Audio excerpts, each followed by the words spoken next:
Assalamualaikum warahmatullahi wabarakatuh. Mari kita buka pertemuan ini dengan bacaan basmalah. Bismillahirrahmanirrahim.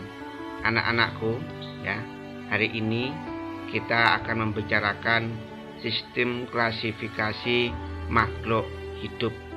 Ini bisa Anda baca di LKS Anda halaman 26 sampai halaman 29.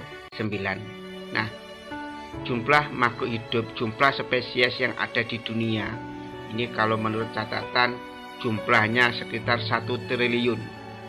Bagaimana cara mempelajari jenis-jenis makhluk hidup sebanyak itu? Nah, untuk itu maka untuk mempelajari jumlah makhluk hidup yang begitu banyaknya adalah dengan cara klasifikasi. Apa arti dari klasifikasi?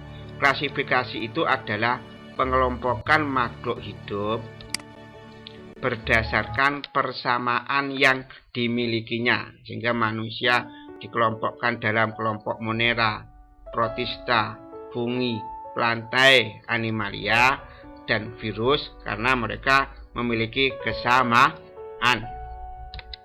Nah, klasifikasi pengelompokan makhluk hidup itu manfaatnya apa?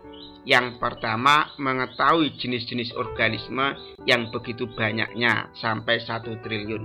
Yang kedua, mengetahui hubungan antar organisme, makhluk hidup. Yang ketiga, mengetahui hubungan kekerabatan antar makhluk hidup. Seperti yang kita ketahui bahwa manusia itu dibandingkan dengan singa, dibandingkan dengan orangutan, kekerabatannya lebih dekat dengan orang hutan. Nah, itu dapat kita ketahui dengan cara mengklasifikasikan dulu. Seperti itu. Nah, ilmu yang mempelajari klasifikasi atau pengelompokan makhluk hidup adalah taksonomi. Sehingga nanti dalam perkuliahan di jurusan biologi ada mata kuliah taksonomi tumbuhan, klasifikasi pada tumbuhan, ada taksonomi hewan, klasifikasi pengelompokan makhluk hidup pada hewan. Nah, ada 3 sistem klasifikasi. Yang pertama adalah sistem artifisial atau buatan, yang kedua sistem alami, yang ketiga adalah sistem filogenetik. Mari kita bahas satu persatu. Yang pertama, sistem klasifikasi sistem artifisial atau buatan. Dasarnya apa? Morfologi, bentuk luar, anatomi, struktur dalam, fisiologi, fungsi alat tubuh, terutama fungsi alat tubuh, alat-alat reproduksi. Ada tokohnya Theophratus, dia menulis buku Historia Plantarum. Nah, dia membagi tanaman itu menjadi pohon, perdu, semak, dan gulma. Pohon itu jika tingginya di atas 6 meter. Perdu di bawah 6 meter, di atas 1 meter. Semak itu di bawah 1 meter. Ini semak ini di bawah 1 meter. Kalau gulma itu adalah tanaman pengganggu. Lalu tokoh dari sistem artifisial buatan Aristoteles dalam bukunya Historia Animalia, dia membagi makhluk hidup menjadi 2, yaitu animalia dan plantae. Animalia itu hewan, plantae tumbuhan. Bagaimana perbedaannya? Plantae atau tumbuhan itu ciri-cirinya dia punya klorofil, tapi tidak bisa pindah tempat. Kalau animalia atau hewan, ciri-cirinya dia tidak punya klorofil, tidak bisa fotosintesis, tapi bisa berpindah tempat. Ini klasifikasi buatan.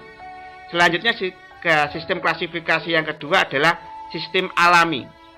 Tokohnya siapa? Michael Adam dan Jean Baptiste de Lamarck.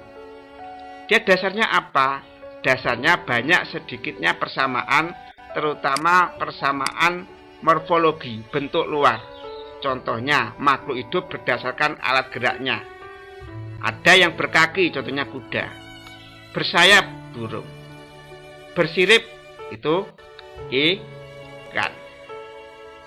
Selanjutnya, sistem klasifikasi selanjutnya adalah sistem filogenetik.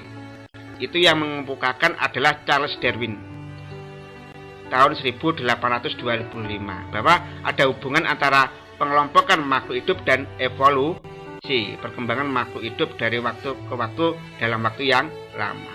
Dasarnya apa? Sifat morfologi bentuk luar, anatomi bentuk dalam, fisiologi fungsi-fungsi alat tubuh, dan jauh dekatnya hubungan kekerabatan antar takson yang satu dengan yang lain. Kalau kita lihat dari persamaan yang dimiliki manusia orangutan dan manusia dengan singa, maka hubungan kekerabatannya adalah manusia dengan orangutan. Karena manusia dan orangutan punya kesamaan ordo primata, jarinya ada 5. Nah, urutan takson dalam klasifikasi itu kalau ya kingdom, filum, kalau hewan filum, tapi kalau pada tumbuhan divisi. Selanjutnya adalah kelas, selanjutnya ada ordo atau bangsa, famili atau suku, genus atau marga, spesies atau jenis. Ini contohnya klasifikasi ya. Takson, hewan dan tumbuhan. Ya, ini ada kanguru dan jeruk. Taksonnya, kalau kanguru adalah animalia, kalau jeruk itu plantae, tumbuhan. Nah, kingdomnya adalah kanguru, hewan, animalia. Kalau ini kingdomnya adalah plantae. Filum, kalau pada kanguru adalah chordata, hewan yang berangka. Kalau pada tumbuhan, jeruk itu divisinya spermatopita, tumbuhan berbiji. Kelasnya, kalau pada kanguru adalah mamalia, hewan yang menyusui anaknya. Kalau pada kelas pada tumbuhan itu ya, jeruk ini adalah Dicotylodonae, tumbuhan berkeping biji 2. Ordonya kalau pada kanguru teria, kalau pada jeruk adalah Rutales. Familianya kalau pada kanguru Marsupialia, kalau pada jeruk Rutaceae. Genusnya itu kalau kanguru Marcapus, kalau pada jeruk genusnya Citrus. Spesiesnya, nah, kalau kanguru Marcopus kanguru, kalau jeruk Citrus macrocarpa. Ini klasifikasinya. Kalau kingdom, filum, kelas itu adalah takson. Nah, ini kategori yang sering dipakai ya, bahwa dalam klasifikasi itu kingdom itu terdiri dari beberapa divisi atau filum. Filum terdiri dari beberapa kelas.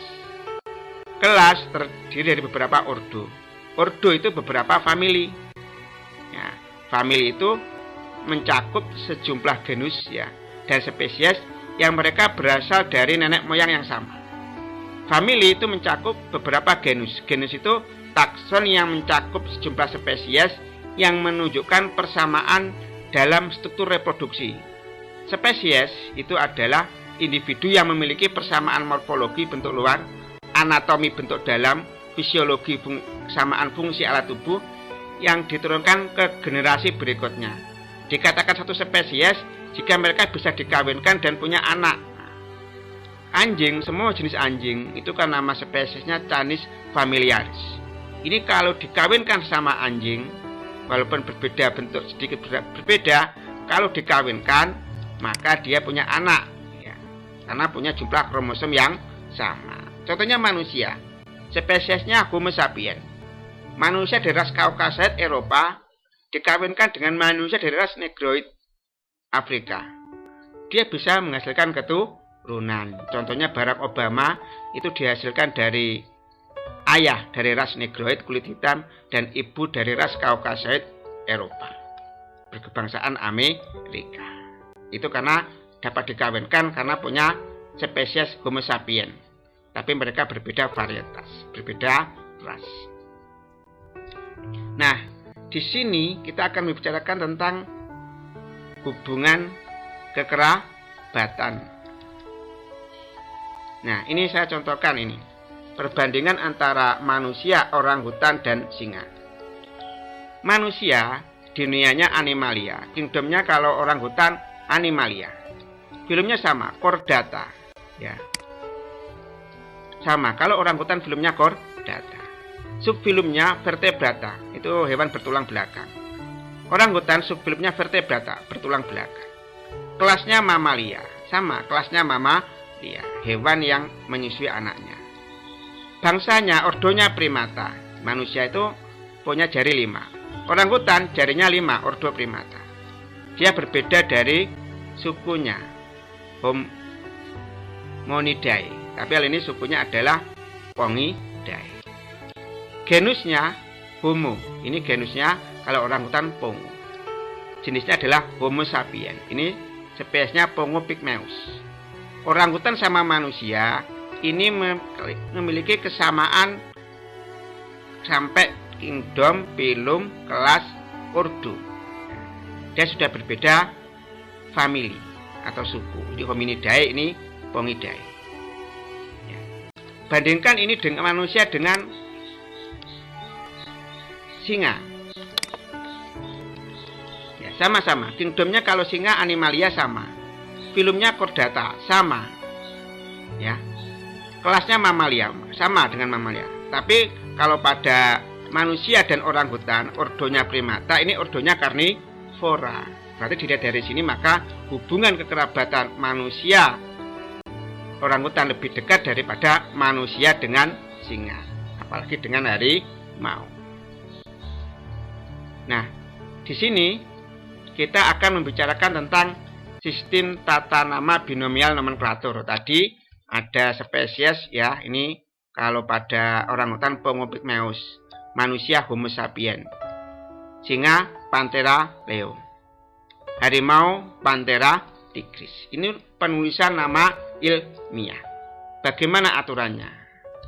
Dalam sistem tata nama binomial nomenklatur, ya, penulisan nama spesies itu yang pertama terdiri atas 2 kata. Kalau manusia Homo sapiens, kalau padi Oryza sativa. Kata pertama di sini menunjukkan genus. Kata kedua menunjukkan spesies. Cara penulisannya, kata pertama diawali huruf besar. Nah, ini diawali huruf besar. Kata kedua penunjuk spesies. Kata pertama diawali huruf kecil, S-nya huruf kecil. Sama dengan ini, Oryza sativa. O di sini diawali huruf besar. Sativa S spesies diawali huruf kecil. Apabila ditulis dalam cetak tegak, ini harus digarisbawahi. Tapi kalau dicetak miring, maka tidak perlu digarisbawahi. Ini adalah nama Latin. Kalau pada Homo sapiens ini nama Latin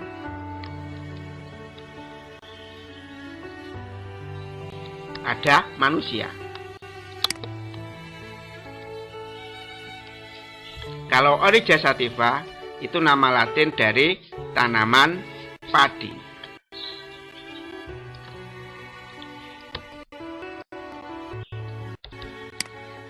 Nah, di sini kita kembali lagi dalam klasifikasi ya. Kingdom itu terdiri dari beberapa filum. Filum terdiri dari beberapa kelas. Kelas terdiri dari beberapa ordo. Ordo terdiri dari beberapa famili. Famili terdiri dari beberapa genus. Genus itu beberapa spesies. Spesies itu beberapa varietas atau ras. Misalnya kalau Homo sapiens itu ada ras Caucasoid kulit putih, ras Mongoloid itu orang-orang Asia, ras Negroid orang-orang Afrika yang berkulit hitam. Nah, makhluk hidup di dunia ini ada berapa kingdom atau regnum. Nah, makhluk hidup di muka bumi ini ada 6 kingdom. Ya, yang paling kecil virus itu non seluler. Ya, dapat dikatakan karena saking sederhananya, saking kecilnya dapat dikatakan bukan sel. Ya, sehingga kalau melihat perlu menggunakan mikroskop elektron. Contohnya coronavirus. Lebih besar lagi adalah Monera dan Protista. Monera Protista itu sama-sama uniseluler. Uniseluler artinya bersel satu.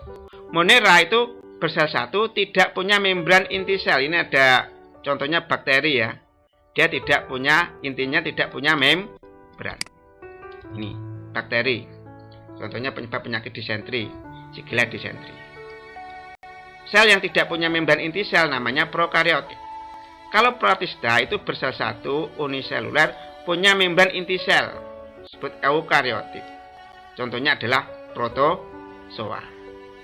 Selanjutnya, kingdom yang keempat fungi atau jamur. itu multiseluler, bersel banyak. Contohnya jamur tiram, jamur merang. Tapi ada juga jamur yang bersel satu. Contohnya penyebab penyakit panu, itu Taenia versicolor.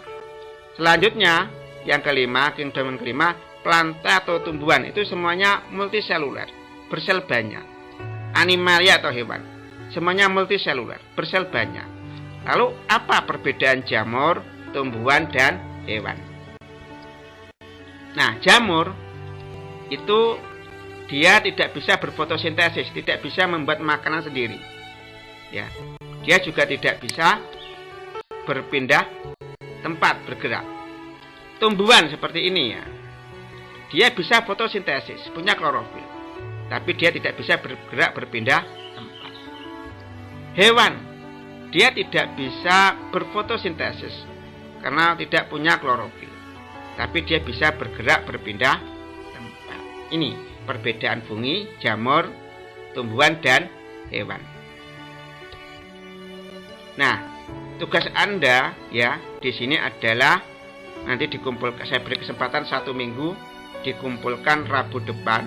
Pertama kamu foto selfie bersama tanaman atau hewan seperti ini. Setelah itu foto itu kamu tulis klasifikasinya dari kingdom, phylum kalau hewan atau tumbuhan divisi, kelas, ordo, family, genus, dan spesies. Foto itu langsung kirim ke Google Classroom. Ini tugas Anda. Ya, mari kita tutup pertemuan ini dengan doa akhir majelis. Subhanakallahumma wa bihamdika asyhadu alla ilaha illa anta astaghfiruka wa atubu ilaik. Wassalamualaikum warahmatullahi wabarakatuh.